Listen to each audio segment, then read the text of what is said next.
On the wedding day, the groom, Ethan, was late and nowhere to be seen. His mother, Mrs. Harris, answered a call and announced that Ethan was being rushed to the hospital for leukemia surgery.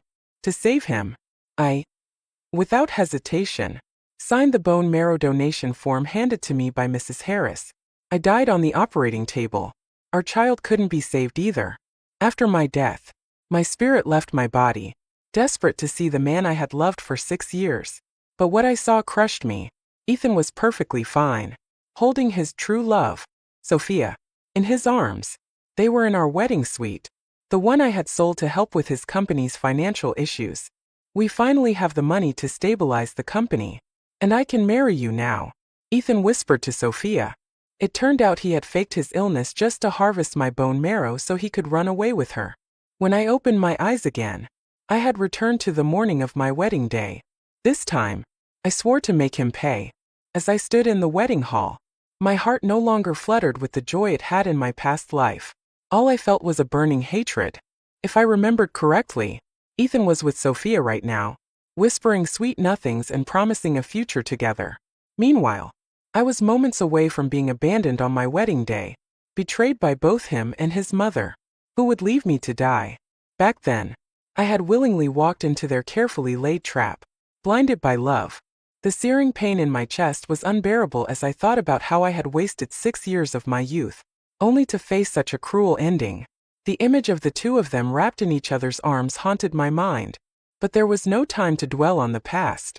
If I wanted to change my fate, I had to act now. This wedding was nothing but a trap, and Ethan was never going to show up. I had barely slept the night before, too consumed with thoughts of what was to come. By 3 a.m., I had been wide awake, obsessively preparing for the ceremony.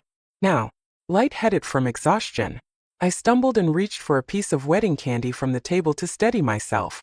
That was when Mrs. Harris stormed over and shoved me forcefully. "What are you doing? Do you think this family hasn't treated you well enough? And now you're stealing from the guests?" she hissed. The guests turned to stare, their eyes filled with ridicule and judgment. Mrs. Harris had always humiliated me in public under the guise of teaching me a lesson, claiming it was to prevent me from bullying Ethan in the future. In my previous life, I had swallowed my pride, unwilling to create drama and put Ethan in an awkward position. My tolerance had only emboldened her. Ethan had never once defended me, but this time, I clenched my fists. I had decided to take revenge, and I wouldn't tolerate a single ounce of disrespect. I slowly rose to my feet, walked to the center of the hall, and announced, "Everyone, the wedding is off. You can all go home." A collective gasp filled the room. I, who had always been the epitome of patience and composure, was now calling off the wedding without warning. After all, Ethan and I had been the picture-perfect college sweethearts, envied by many. Mrs. Harris scowled and tried to calm me. "Mia, don't make a scene. Ethan has been working so hard for the company lately. He's just running a little late. Can't you be more understanding?" she continued. "And what's this about? Just because I said one thing to you, you're throwing a tantrum."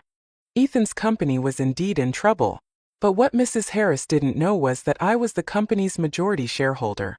I had planned to reveal my true identity as the heiress of a prominent family after the wedding. My family had opposed our relationship, but I believed that once we were married, my father would have no choice but to help Ethan's business. But now, all of that seemed laughable. My elaborate plans had only made me look like a fool. Ethan hadn't been reachable since the night before. Even now, he hadn't shown up. Anyone would find that suspicious. "Mrs. Harris," I said with a cold smile, "are you trying to cover for Ethan? Do you even know why he's not here today? Or are you deliberately trying to mislead everyone?" My voice carried across the room. Him not showing up is not only a slap in my face but also an insult to everyone here. If he doesn't care, why should I? Before I could leave, Mrs. Harris's phone rang. She raised her voice, announcing, "Everyone, calm down. It's Ethan's secretary. He must be delayed because of work." The room fell silent as she answered the call. But the voice on the other end wasn't the secretary's. It was Sophia's. "Mrs. Harris," she said in a sickly sweet tone, "Ethan has been diagnosed with acute leukemia. He's being rushed to the hospital now. What? Mrs. Harris shrieked. What did the doctor say? They said he needs a bone marrow transplant immediately. Sophia replied. By the way, doesn't Mia have the same blood type as Ethan? Maybe she can help. All eyes turned to me. Mrs. Harris approached, her voice trembling. Mia, please, for the sake of the years you've been with Ethan, won't you help him? I stepped back, avoiding her grasp. This scene was all too familiar. In my past life, overcome with grief and worry, I had agreed without hesitation, and it had cost me my life. But not this time. Sensing my reluctance, Mrs. Harris's expression darkened. She turned to the guests and wailed dramatically. Everyone, please help me convince her. You all know how much Ethan has done for her. She can't turn her back on him now. The guests chimed in, adding to the pressure. But I smiled coldly. Do you even know if I'm a match? Shouldn't that be determined first? Besides, wouldn't a direct relative have a better chance of being compatible? My sharp response left them speechless. Some of my friends finally stepped in, saying, she's right. Why force her without even confirming compatibility? Mrs. Harris's face turned pale. After a moment, she burst into tears, wailing about how she was being mistreated and how I was ungrateful. I pulled out my phone and calmly called my private doctor. I turned on the speakerphone and grabbed the microphone from the MC, speaking loudly and clearly. My voice echoed through the hall as I recited examples of successful bone marrow transplants from direct relatives. I fixed my gaze on Mrs. Harris. Did you hear that? I only have one husband. Are you sure you want to be the one to abandon him? I said mockingly. Seeing that I was unmoved, Mrs. Harris's expression turned vicious. Listen, Mia, you will donate that bone marrow whether you like it or not. It's not up to you, she spat. No sooner had she finished speaking than several burly men surrounded me. They grabbed my arms and began dragging me away. The friends I had invited to the wedding were too few to intervene effectively. I struggled with all my strength, but the more I resisted, the tighter their grip became. Panic set in. This was far worse than in my previous life. Back then, things hadn't escalated to this point. Amid the chaos, I pressed a shortcut button on my phone. Before I knew it, they had taken me to the all-too-familiar hospital. In my previous life, I hadn't even undergone a compatibility test before being forced onto the operating table. A long needle had pierced my body, the pain leaving me trembling uncontrollably. Ethan never intended for me to survive. He and his family had mercilessly extracted everything of value from me. The thought made my stomach churn with disgust. What was even more absurd was that this hospital had been acquired under my initiative for the benefit of the company's employees. Yet Ethan had used it to commit such heinous acts. The men dragged me into the operating room and threw me onto the surgical table with a force that sent a sharp pain through my back. Despite the pain, I gritted my teeth and forced myself to sit up. I couldn't die here. I hadn't exacted my revenge yet. Are you seriously going to do this to me? In front of so many people? I growled, my voice cold and defiant. Mrs. Harris pushed a nearby doctor forward and barked. Tie her down. Do it now. I glared at the doctor holding the syringe. Who dares touch me? I snapped. I am Mia Lin, heiress of the Lin family.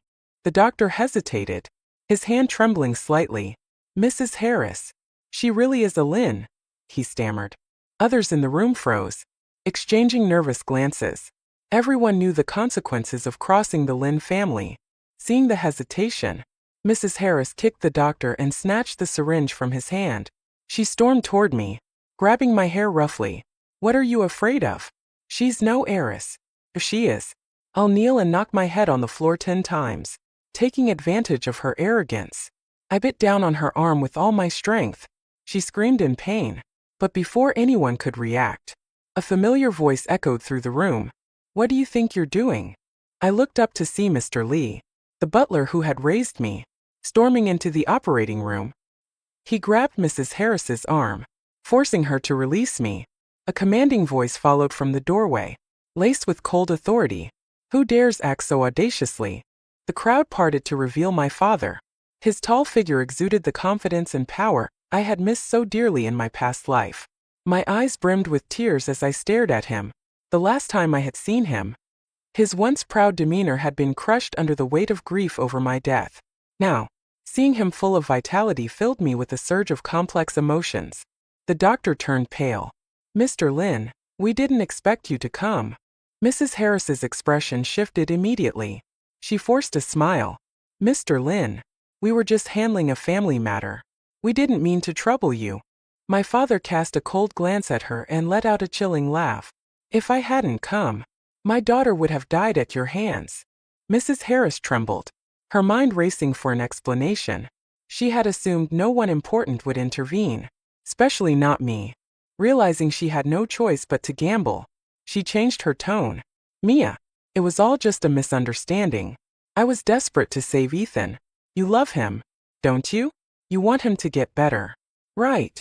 Her words dripped with manipulation, attempting to exploit the love I had once foolishly given Ethan. She had always used my devotion against me, but I was no longer the naive Mia of my past life. I tilted my head slightly and replied coldly, "You should know, Mrs. Harris, that if my family lifts a finger, Ethan's company will crumble overnight." Her face turned ashen, and she quickly bowed. "I'm so sorry, Mia. Please, forgive me. I wasn't thinking straight."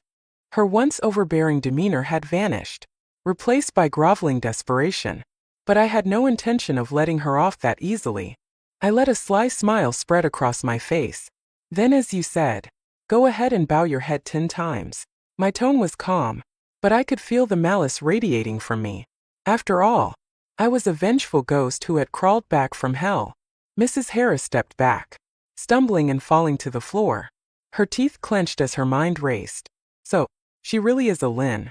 For Ethan to rise to success, I'll have to retreat for now. Once Mia marries into the Harris family, she'll be at my mercy." I watched as humiliation washed over her face. Slowly, she bent down, her head hitting the floor one time after another. Drops of blood began to seep from her forehead, but she persevered. "Daughter-in-law," she began weakly. "Call me Miss Lin." I interrupted coldly. Her head snapped up in shock. Blood trickled down her brow as my icy tone cut through the air. "Is that enough?" I asked flatly. "Apology not accepted." Her stunned expression morphed into one of fury. She fumbled for her phone to call for help, but with a simple glance from me, Mr. Lee, our butler, stepped forward and kicked her phone away.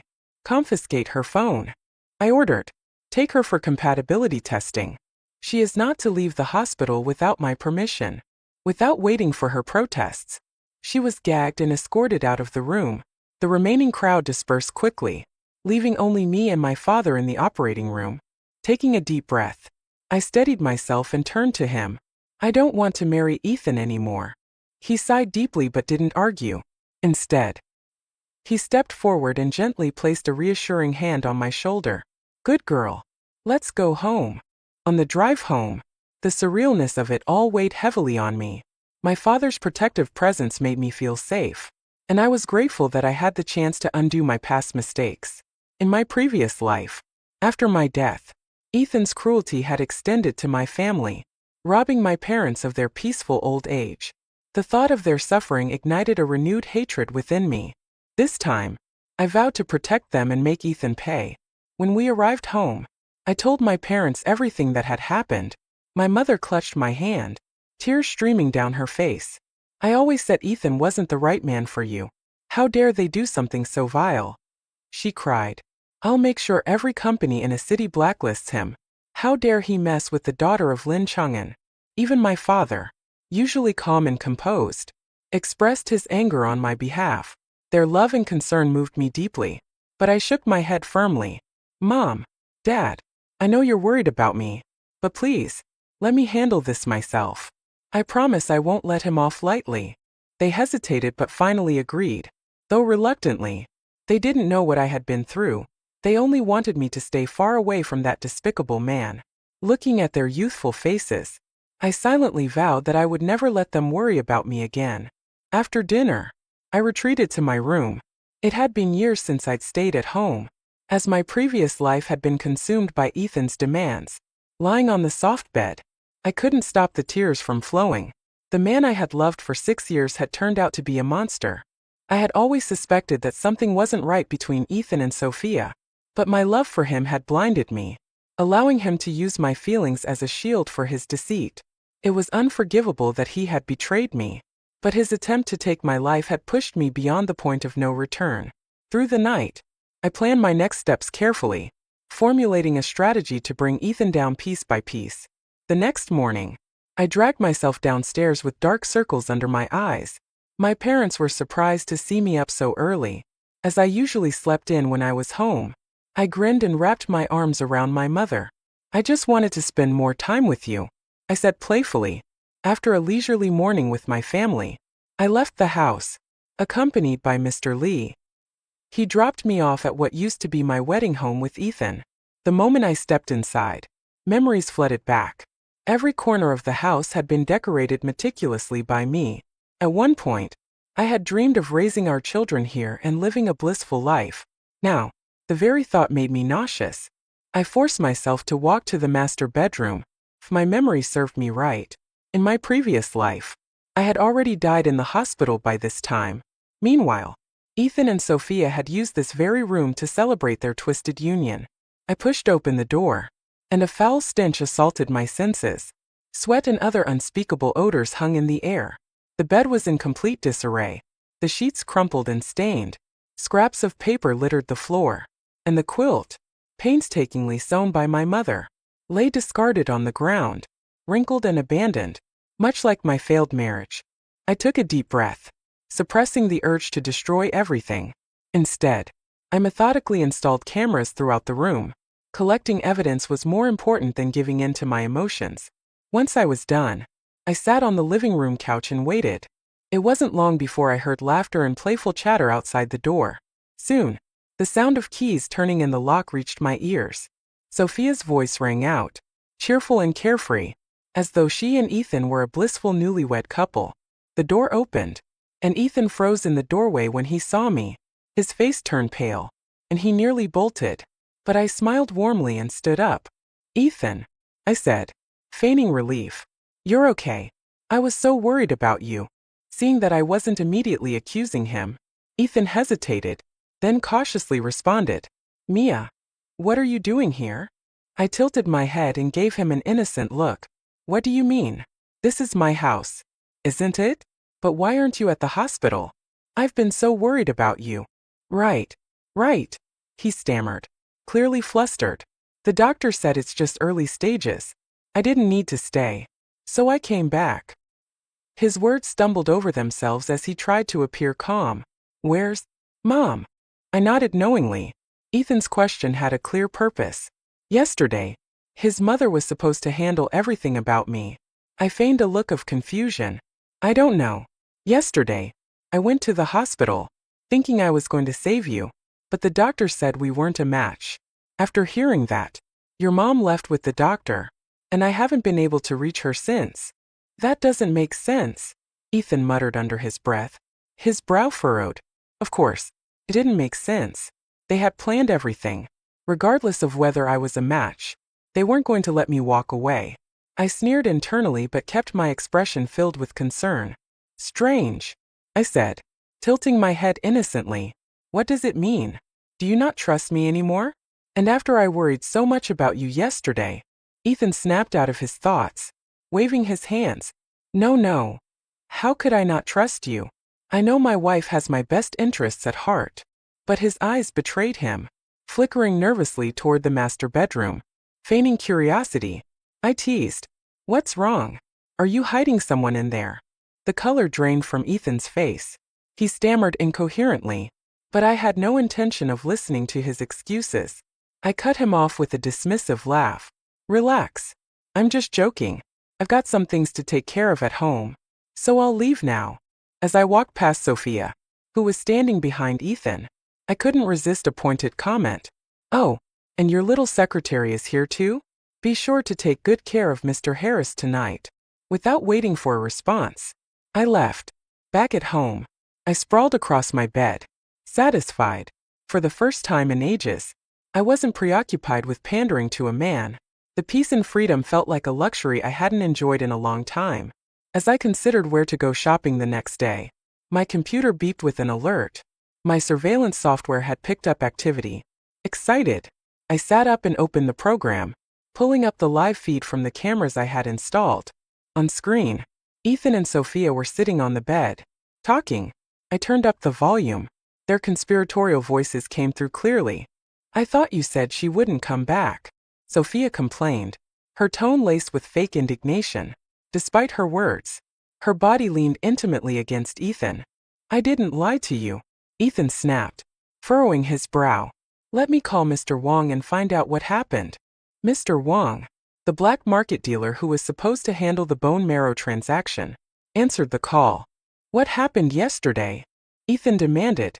"I delivered her to you." "You delivered her? Huh. Do you have any idea what kind of mess you've caused?" "It's too risky now," Mr. Wong retorted angrily. "What about the money you promised me?" Ethan pressed, panic rising in his voice. "Money? Forget it. The deal's off. Don't contact me again," Mr. Wong barked before hanging up. Ethan stared at the phone, his face darkening. How could this happen? What about the money? How will I save the company? Sophia reached out, stroking Ethan's cheek with a soft smile. "Don't worry, darling. I talked to the finance department today. They said the company can hold on for at least another month. As for raising money, I'm sure you'll figure something out. If it didn't work this time, we can just try again." Hearing this, Ethan visibly relaxed. The two soon fell into behaviors that disgusted me beyond words. I saved the video with a cold expression. Initially, I hadn't planned to target Sophia, believing that the blame for infidelity lay with the man. If Ethan wanted to cheat, there would always be another Sophia, another woman willing to play the role. But after hearing her words, I realized she was just as complicit in plotting against me. If Sophia loved selling out others, I'd make sure she paid for it too. As I finalized my plans for revenge, I suddenly remembered the company. Ethan's job had always been a favor from me. Fresh out of college, he had struggled to find employment. His arrogance outmatched only by his incompetence. Feeling sorry for him, I had secretly pulled strings to get him hired. The company's current financial trouble was no surprise. I had never expected Ethan to excel. My only hope back then was for us to marry and build a life together. I called the company to get an update. It was in shambles. Most of the talented employees I had hired had resigned, unable to tolerate Sophia's influence. She had turned the office into a hub of favoritism, where currying favor with the boss was the only way to get ahead. Frustrated, I ordered the remaining employees to stop reporting to Ethan. I reached out to the former staff, inviting them to work at another company I owned. I made it clear that all operations were being transferred there, leaving Ethan's company as little more than an empty shell. "Keep this confidential," I instructed. "Let them think they're still in control." It was past 1 a.m. by the time I finished. I went downstairs to find my father still awake. Smiling, I leaned on his shoulder. "Dad, why are you still up so late?" "You little rascal," he teased. "Why aren't you asleep?" "I'm different. I need you to age slower so you can stay with me longer," I said, pressing my cheek against his. He set down his newspaper and studied me. "Something's changed about you. You've grown up, haven't you? Caring about your old man now. You and Mom don't need to worry about me anymore," I said, my voice soft. "As long as I'm happy and healthy, that's all that matters." "Right." My father's eyes softened, and he pulled me into a hug. "You're growing up, but sometimes you're still just my little girl." He chuckled. I didn't say anything, just hugged my kind-hearted father tightly. The company's immediate crisis was resolved, and worse outcomes were prevented for now. I also kept a close eye on Ethan's phone to make sure he didn't contact anyone else for help. Ethan valued nothing more than his career and reputation, and I planned to attack him where it hurt most. Time was running out. Sophia had said they could barely hold on for another month. Ethan was panicking like a cat on a hot tin roof. Without money, how could he maintain his life with his precious sister? Sophia wasn't any easier to deal with. Back when Ethan was playing the role of a successful businessman, he'd spend hundreds of thousands each month on her. But now, with their finances in shambles, Sophia had begun throwing tantrums, her charm slowly becoming a burden. Ethan's face was etched with worry, too preoccupied to pacify her. Eventually, Sophia's thoughts drifted back to me, his so-called loyal wife. Over the past month, I had crafted the illusion of dire financial straits, to the point where Ethan could barely afford bread and pickles. Meanwhile, I decided day by day whether I felt like feeding him a proper meal. One evening, after finishing a hearty dinner at home, I packed up some leftovers and headed to Ethan's place. To add to the charade, I even brought a few bottles of his favorite wine. Ethan devoured the scraps ravenously, and the sight disgusted me. How had I ever loved someone like this? Looking away, I opened a bottle of wine and handed it to him. As the drinks flowed, Ethan's gaze softened, a hint of sentiment creeping into his eyes. Mia, you were there when I started the company, and now, even when I'm down, you haven't abandoned me. It's so good to have you by my side. He reached out to grab my hand, but I deftly avoided him, playing along. We've been together for 6 years. Ethan, if I don't support you, who will? My words were half true. The old Mia had genuinely loved him, but the current Mia, the one who had crawled back from hell, was simply performing. Ethan downed another drink and suddenly spoke. Mia, you know Mr. Yu from that last party? He secretly asked for your number. Said he'd pay 50 grand for one night with you. Yu was a businessman ranked just below my family in terms of wealth, though much of his fortune came from dubious sources. He was notorious for his vices, and this presented the perfect opportunity to kill 2 birds with 1 stone. Destroy Ethan and eliminate a competitor for my family. Really? I asked, pretending to consider. You'd want me to go? Ethan's expression turned hopeful. Would you? For me. My gaze grew icy. Of course. Not in a million years. Ethan's body slumped against the table, unconscious from the sedatives I'd spiked in his wine. I called Mr. Lee. Uncle Lee, everything's ready on my end. How about you? It's all set, he replied. By 10 p.m. The night was just beginning. I arrived at the venue, where Mr. Lee was waiting for me in the lobby. I gracefully ascended the stage and addressed the gathered guests, my voice warm and composed. I deeply apologize for the incident at the wedding. Tonight's dinner is on Mr. Harris as a gesture of thanks for your continued support. Applause broke out. Someone in the crowd asked, "Where's Ethan?" Suppressing the excitement bubbling inside me, I answered with a smile, "No need to worry. Ethan invited everyone here, including the company's employees, to celebrate overcoming our recent challenges. He wanted to show his gratitude and asked me to share the company's progress with you."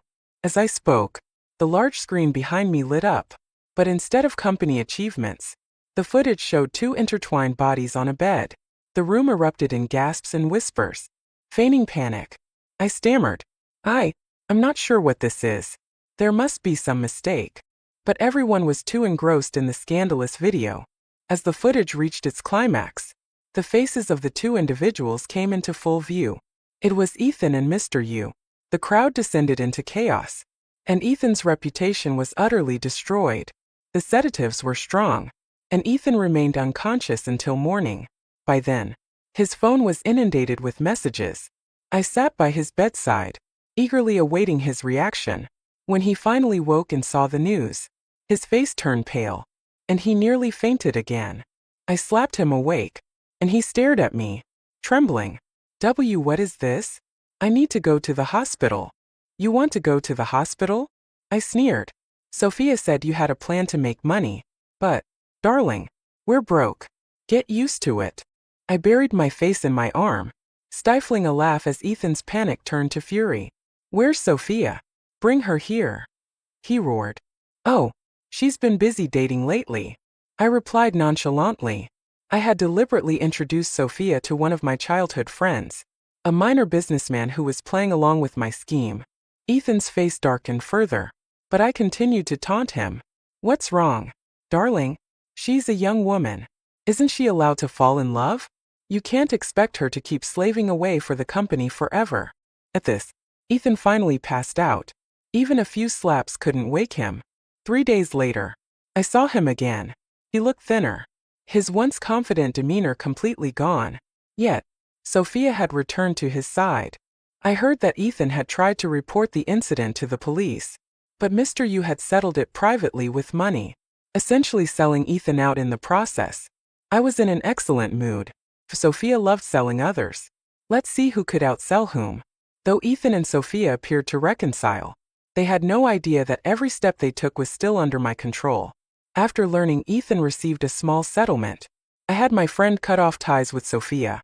As expected, she quickly returned to leech off Ethan, further draining his already dwindling resources. The contrast between the frail, desperate Ethan and the once proud man he used to be brought me a twisted sense of satisfaction. Since my rebirth, I had been radiating confidence and beauty. Weekly spa treatments, regular gym sessions, and self-care brought me back to the vitality I had after graduating college. Compared to my past life of tirelessly sacrificing for a man, I was now glowing with independence. When I saw Sophia again, her jealousy was almost palpable. "Sister-in-law," she said, her voice laced with faux concern. "I mean no offense, but while Ethan is working himself to the bone for the company, you seem to have plenty of time to doll yourself up. If someone didn't know better, they'd think you were already looking for someone new." I didn't take the bait. Instead, I glanced at the designer bag on her arm, a recent release and undoubtedly bought with the last of Ethan's emergency money. "Oh my, Miss Sophia," I said with a smile, "that's quite a nice bag you've got there. Is it a gift from a promising new company that's taking you in? Or was it bought with Ethan's hard-earned money?" Sophia froze, her face flushed with embarrassment. She turned to Ethan for support, but his face darkened at the reminder of their financial struggles. "Enough," he snapped at Sophia. "Just shut up already. Haven't things been messy enough?" He stormed off in frustration, leaving Sophia standing awkwardly. Watching him limp away with defeat in his every step, I felt a surge of satisfaction. Yet, it wasn't enough. I wanted more. With Ethan's reputation in shambles, no company dared to collaborate with him. Rumors spread about the downfall of this once promising dark horse. The little money they'd managed to scrape together was now gone, and the cracks in Ethan and Sophia's relationship were growing wider. Without money to smooth things over, even the strongest bonds could crumble. Ethan was losing his grip. The combined agony of betrayal and professional failure was driving him mad. He turned to drinking, and when drunk, often lashed out physically at Sophia. One day, while lounging on my plush bed under the guise of working, I tuned into the surveillance cameras to watch another one of their inevitable fights. This time, it escalated further than usual. Ethan slapped Sophia hard across the face, shouting, "How did I ever end up with someone like you? At least Mia knows how to support the household. But you? All you do is ask me for money." Sophia shot back. "And now you think she's better? Let me tell you something, Ethan. I'm not here to suffer for you. If you can't provide, don't blame me." Her words cut deep, sparking another round of violence. I sighed, slightly bored by the repetitive drama. Just as I was about to close the laptop, something caught my attention. The two of them were scheming to sell my house. I sat up straight. This house was a gift I'd given Ethan, with both of our names on the deed. Now he dared to turn against me? Ethan, ever the dreamer, said, "Mia's so understanding. She'll forgive me once I get back on my feet. I'll buy the house back eventually." I let out a cold laugh and made a call. Ethan managed to quickly find a real estate agent, willing to help him sell the property. The agent promised to transfer the funds immediately upon closing, but insisted on inspecting the house first. Ethan, blinded by desperation, readily agreed and took Sophia along. As soon as they left, I arrived with my team. Without hesitation, I grabbed a hammer and began smashing every corner of the house. Furniture, walls, and fixtures. Everything was reduced to rubble. By the time I was done, the house was unrecognizable, a heap of destruction that erased every trace of my past. When Ethan returned with the agent, he froze in the doorway, staring at the devastation. Before he could react, the agent, following my instructions, rushed forward and punched Ethan. "You're trying to sell me this? A gutted house? Do you know how much business I've lost because of you?" The agent roared, landing another blow. Ethan, dazed and weak, could only stammer in confusion. Exhausted from everything he'd been through, he didn't even have the strength to call the police. He lay amidst the ruins, feverish and staring blankly at the ceiling. "Mia," he murmured, his thoughts foggy. Could she have done this? Ever since she came back from the hospital, nothing has been the same. Just as I thought there was nothing more I could do to torment him, Mr. Lee brought me a lab report. My eyes lit up. It was a successful compatibility match for Mrs. Harris. A new plan began to take shape. I returned to the wrecked house and found Ethan delirious with fever. I stuffed some fever medicine into his mouth, waiting until he slowly regained consciousness. As he opened his eyes, I wiped away fake tears and sobbed. Ethan, what happened to us? Did you offend someone? I used all of this month's salary to buy you fever medicine. Ethan, surprisingly moved, looked at me with a glimmer of emotion. Mia, every time I'm at my lowest, you're always there for me. I cut him off, gasping dramatically. Ethan, are you in the late stages of leukemia? I covered my mouth, pretending to stifle sobs. Ethan froze, unsure how to respond. He hesitated, struggling to find words to explain his earlier lie. I shook my head, tears streaming, and ran out of the house. Once outside, I made another call. Meanwhile, Ethan lay on the bed, replaying the scene in his mind. He thought about how heartbroken I had looked, convinced of his illness. She really loves me, he muttered to himself. Back in college, Ethan had believed he'd never find true love. Marrying someone like me had seemed practical, but when Sophia reappeared in his life last year, he had made the same mistake all men make. Despite everything, I hadn't abandoned him. His eyes welled up at the thought, but just as he began to convince himself of my unwavering devotion, his phone rang. It was Mr. Wong, the shady middleman. Hey, Wong said, his voice casual. Business is back on. Are you still short on money? I asked. Hope flickered in Ethan's eyes, as if my question had healed half of his misery. Yes, I'll do it. I'll go, he said eagerly. Then, hesitating, he added cautiously, but Mr. Wong, can we use someone else this time? This caught Mr. Wong off guard, and me too, but I motioned for him to continue following the script. Sure, same terms as before, Mr. Wong said reluctantly after glancing at me.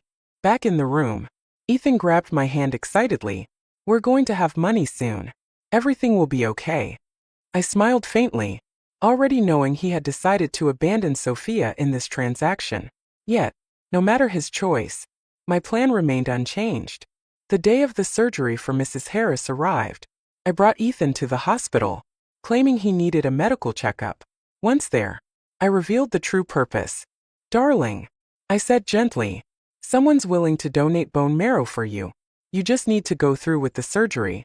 Don't worry about the money. It's all taken care of. Ethan's face paled with shock. He opened his mouth to protest, but in his weakened state, he was easily restrained and escorted into the operating room by the doctors. The surgery went smoothly. Mrs. Harris's bone marrow was extracted, leaving her lifeless on the operating table. As for Ethan, I had only instructed the doctors to sedate him for a couple of hours. When he finally woke up, I took his hand with exaggerated joy. Darling, you've been saved. The doctor says you're going to be fine. Ethan, still groggy and full of doubt, let me guide him. Come on, I said. You need to personally thank the person who stepped up to save you. I led him to the morgue. Ethan followed reluctantly, a deep unease growing within him. His mind buzzed with questions. Why would someone volunteer to save me? And why am I not sick in the first place? But these thoughts stayed locked inside, unspoken. Standing before the covered corpse, a voice in his head urged him, open it, and you'll understand everything. Ethan reached out hesitantly, pulling back the white sheet. The sight before him made him stumble backward, falling to the ground. His mouth moved silently for a moment before a single word escaped. Mom! Mrs. Harris lay cold and lifeless beneath the sheet. She had died in his place. Ethan broke down, teetering on the edge of insanity. His anguished cries echoed through the empty hall. I forwarded the recording of Ethan's final phone call with Mr. Wong to Sophia. What she would do with the information was anyone's guess. As for Ethan, the evidence I had gathered of his infidelity and other scandals would follow him to every job application, tarnishing his reputation permanently. The people who had wronged me had finally received the punishment they deserved. It was time for me to move forward with my life.